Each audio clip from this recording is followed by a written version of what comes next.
യേശു കർത്താവുമായിട്ടുള്ള പ്രഥമ സമാഗമത്തിൽ ശീമോൻ കർത്താവിൻ്റെ അടുക്കൽ വരുമ്പോൾ കർത്താവ് പറയുന്നത്, നീ യോഹന്നാൻ്റെ മകനായ ശീമോനാണ്, എന്നാൽ നീ കേഫാവാകും എന്നാണ്. സംഭവിക്കാൻ പോകുന്ന ഒരത്ഭുതകരമായ രൂപാന്തരത്തിൻ്റെ പ്രവചനമായിരുന്നത്. എന്നാൽ പിന്നീട് 3.5 വർഷം യേശു കർത്താവുമായി ചേർന്ന് സഞ്ചരിച്ച ഈ ശിഷ്യൻ, കർത്താവ് പിന്നീട് പലതവണ പേര് വിളിച്ച സന്ദർഭങ്ങളിലൊക്കെ അദ്ദേഹത്തെ നോക്കി വിളിച്ചത് ബർ യോനാ ശീമോനെ, ശീമോനെ ശീമോനെ, യോഹന്നാൻ്റെ മകനായ ശീമോനെ എന്ന് മാത്രമാണ്. നീ സത്യമായും ജീവനുള്ള ദൈവത്തിൻ്റെ പുത്രനായ ക്രിസ്തു എന്ന് പറയുമ്പോൾ യേശു കർത്താവിൻ്റെ മറുപടി ബർ യോനാ ശീമോനെ, നീ ഭാഗ്യവാൻ എന്നായിരുന്നു. സാത്താൻ നിന്നെ പതിരുപോലെ പാറ്റേണ്ടതിന് എന്നോട് കൽപ്പന ചോദിച്ചു എന്ന് പറയുമ്പോൾ ശീമോനെ ശീമോനെ എന്നാണ് കർത്താവ് വിളിച്ചത്.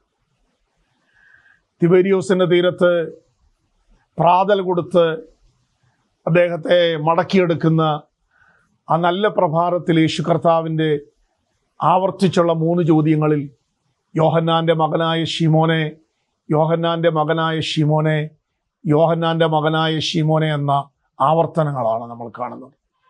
അതുകൊണ്ടാണ് യോഹന്നാൻ 21-ാമത്തെ അധ്യായത്തിൽ മാറോട് ചാരിയിരുന്ന ആ ശിഷ്യൻ അദ്ദേഹം എഴുതിയത്, മൂന്നാമതും തന്നോട് ഈ ചോദ്യം ചോദിക്കയാൽ അവൻ ദുഃഖിച്ചു എന്ന്.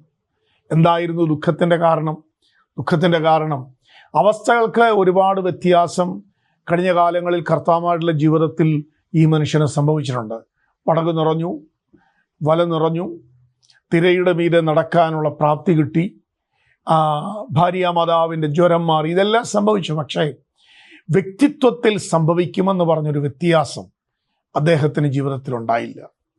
നമ്മുടെയൊക്കെ ആത്മീക ജീവിതത്തിൽ നമ്മുടെ അവസ്ഥകൾക്ക് ആവോളം മാറ്റങ്ങൾ സംഭവിച്ചാലും യേശു കർത്താവിൻ്റെ ഉള്ളം തൃപ്തിയാകുന്നത് നമ്മുടെ വ്യക്തിത്വത്തിൽ സംഭവിക്കേണ്ട കാതലായ രൂപാന്തരത്തിലാണ്.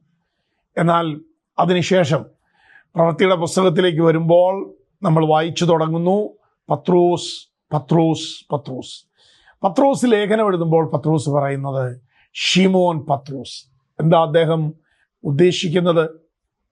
ശീമോൻ എന്ന് പറയുന്ന ഉലയുന്ന ഞാങ്ങണയ്ക്ക് സമനായ, എടുത്തുചാട്ടക്കാരനായ, ഭയചകിതനായി തീരുന്ന, വേഗത്തിൽ തീരുമാനങ്ങളിൽ നിന്ന് വ്യതിചലിക്കുന്ന ഒരു പ്രകൃതിയുടെ ഉടമസ്ഥനായ ഞാൻ ദൈവികമായ ശക്തിയുടെ പ്രവനത്താൽ പത്രോസ് എന്ന രൂപാന്തര പ്രക്രിയയ്ക്ക് വിധേയപ്പെട്ടു എന്നാണ്.